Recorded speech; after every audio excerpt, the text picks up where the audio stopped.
Hello guys, mga kadudoy Oscar. So gusto niyo rin ba yung ganitong ang tawag nito, na video, yung parang squeeze effect. So ali kayo ta sa kapat, turuan ko kayo. Una, punta tayo sa CapCut. Then natin natin yung CapCut na yan. Ayan. Yan yung clip na ginawa ko. Yung walang tao at saka yung mukhang tao na yan.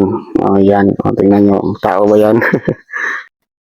Kanang sa porma nga naglingkod diha. So dira ta magkuha og kanang screenshot.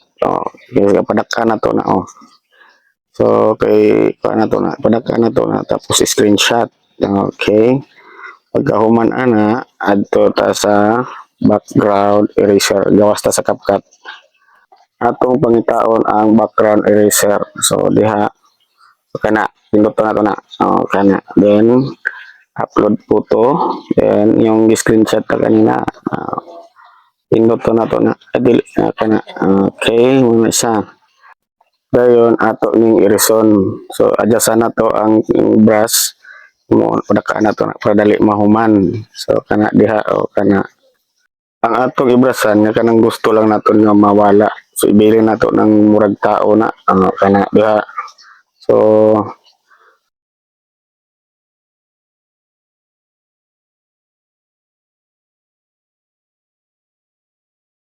diri kay nahuman naman ta atong pinduton ang done, then save, then finish.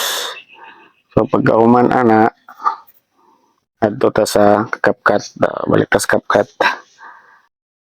So sunod na himo na to, so mag-add ta, pinduto na to ang plus sign, and then mangita ta green screen. Kana pinduto na to ng add sa gilid. Muna siya. So kay murag gamay mo siya atong padakaan para mawala ng cellphone nga casing dira. Ato ng padakaan i-cleanse lang nato. Kana. Kay naa naman tayo green screen pag add overlay ta. Pinduto ng add overlay, then pinduto ng overlay. So pangitaon na to tong dito pa to sa photo, pangitaon na to tong na-erase na to na background kana. So pinduto ng add. Pasensya na mo sa saba kay nagalabang mo kusog ang tingog sa washing machine. So balik ta. So atong padakaan ni kanang picture sa taong murag tao ni. I-pins lang na to. Kana i-fit na to kay para klaro na to. Kana padakaan na to. Kana pasiguon na to na diya. So kung padakuan na to na atong pinduton sa gilid, atong zoom sa atong screenshot. Kana yan. Pagkahuman ana zoom out na pod na to. So balik na to kana. So kay kanang clip sa baba kanang naka-highlight atong pinduton i-delete na to na.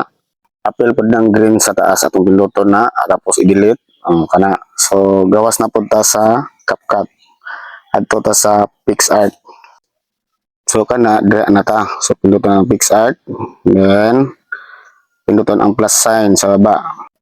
So atong pangitaon katong atong screenshot gani ha. Kana. Then so may patalastas manahulaton na to ni. So mana ni. So atong pinduton kanang tools sa baba, then atong i-crop sa kuan na to lang ang green lang atong kuon. Pagkahuman og crop atong pinduton ang check sa taas. Pindutan na kana. And then pinduton ang tools, pangitaon ang stretch, and then yung squeeze it, then start na ka mag squeeze na daw na kana diba gumani mag squeeze kanang dan mag practice yung squeeze ani medyo dugay-dugay pud kay. So mao na ang output ato murag isda yang nahong. So dapat kung gabuhat mo ani dapat naka screen record mo kaya mao tong inyong ibutang didto unya sa CapCut. Pagka humanog pindot og check, pinduton ang download. Okay. So mao na ning output nato. So pagka human ana kaya na naman da pinduton nato ang overlay, kailangan naka-highlight yan. So pinduton ang overlay yan.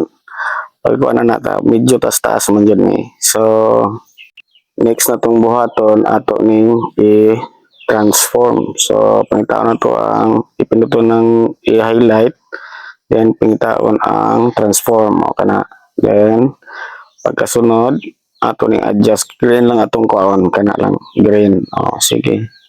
Pagka humana to i-transform, o, pinduto na to ang check. And then, pinduto na to ng 3 lines sa gilid. No, kana. And then, pangitaon na to ang remove BG. So, kana. And then, pinataw na ang chroma key. O, parang hindi ka na. Kana. Kana. Tapos, ang intensity niya, ibutang na to sa 38. Ako, 38 lang. O, kana. So, wala na tong green.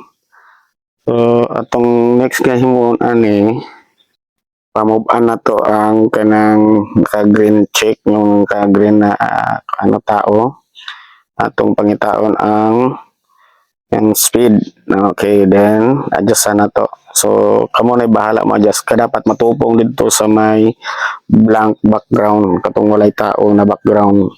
Para madali ka, atong putlan na lang ka ng sobra na background, na blank background. Ato nang pinduto ng green. Tapos yung clip sa taas na blank background, pinduton din delete. So, kung atong i-play ni, bali na siya, o kana, bali. So, kay bali man siya, ato ning pangitaon ang reverse. So, kana da, pangitaon na to ang reverse. Pinduto na to ng reverse, asa ka itong reverse to. Kana, pag pindot sa reverse, hulat to na to na kay medyo duga, jud na. Sa editing manggod, kailangan taas-taas imong pasensya sa pag-edit kay dili da sayon pag-edit. So, mauna na yung finished product o kanina siya. Okay, kung atong i-play, ano. So, magkaana man ang mga murag na tingala sa. So, sunod na itong imuon, buhatan na ito ng magic. Sanada. So, pinuto na ito ng clip na green. Then, butangan na ito ng keyframe, kanang murag diamond sa gilid ng video. Pagkabutang na ito keyframe, atong adjust na butangan ito nga. Doon, ganyan.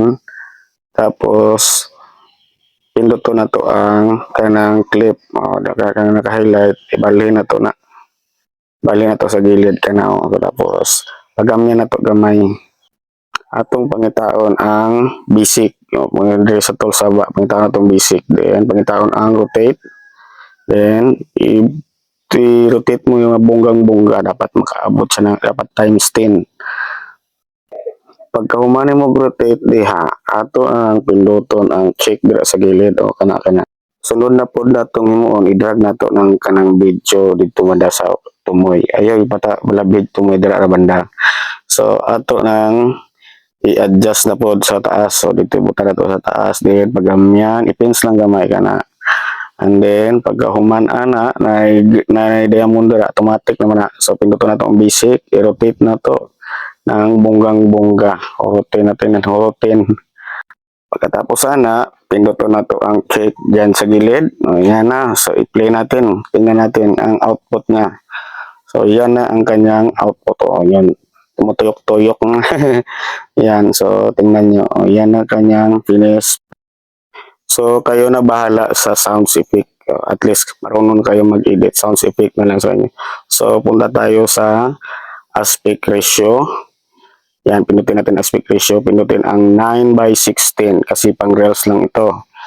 Then, pindutin natin yung kanyang intensity. Dapat ano yan? Resolution niya. So, dapat naka 1080p kasi sa iba yung naka 720p. So, yung kanyang frame rate dapat naka 50. Yung code rate naman naka 100. Dapat naka 100 yan. Then, pindutin yung arrow sa taas. Export na yan para may pang-reels tayo. So, kung hindi ka pa nakapalo, i-follow mo na ako at i-share din para marami rin magtutong maka-edit. Hanggang dito na lang. Maraming salamat. Bye-bye.